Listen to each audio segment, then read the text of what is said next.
Top of the morning, y'all. I want to jump right to the point because we're going to be sitting around a tailgate pretty soon with our friends. We're going to be watching college football this weekend, and we want to talk freely. This video right here is as freely as I can talk. I saw a comment just a few weeks ago that said, buddy, we really appreciate you so much because you never hold anything back in your videos. And I just want to tell her, you have absolutely no idea how much I hold back when I'm actually doing these. You know, that being said, there is a growing call. It started across social media, then it went into schools.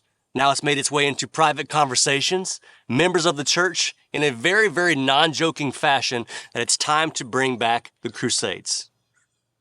And look, it's just a fact that there are certain people in the world who will never, ever assimilate into our culture, especially Western culture. They want to be here. They want to consume everything that we've built, everything we've created, everything that we've invented, but they want nothing to do with being who we actually are. There was a teacher in Germany just yesterday, and she was interviewed in a German newspaper. She's called Nadine M. She wanted to remain anonymous. She teaches a collective learning school type of curriculum in northern Rhine-Westphalia. Okay, this is in Germany, where the student body is 98% immigrants. She described to the Welt newspaper how lessons are impossible to teach. The students don't speak a word of German. They have no idea what German even is. The teachers are often insulted and even spat on. Nadine has been a teacher at this school for over 15 years, and she said over that time, the entire school has descended into absolute chaos.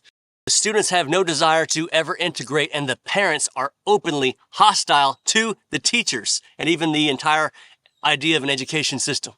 Europe, you have imported the third world, and now y'all have become the third world. We've all seen the videos coming out of Scotland and Sweden and the UK and Ireland and Austria. Austria now complying with Sharia law. This is not fake, y'all. Look it up. Austria is complying with Sharia law. This is why none of the name calling works on American conservatives anymore. We watch the news and we see every single day in your country that your women are being assaulted. They're being kidnapped in the streets. They don't feel safe anywhere by migrants that you let in. Your police is arresting you for stuff that you said because you have no free speech or you have no guns. And we see.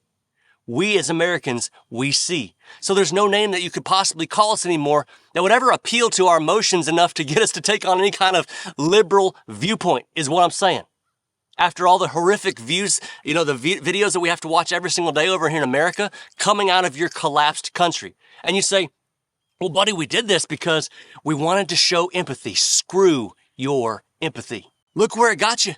Does a cancer patient walk in there and find out from his doctor he has stage 4 cancer and have empathy for the cancer cells and say to his doctor, we have to be empathetic to these cells. I think they have a right to stay. That's the absolute most foolish thing you could ever imagine. America, as far as I see it, has at least 3.5 years left of hardcore freedom on a scale the world has never even imagined. I think the European mind can't even conceive.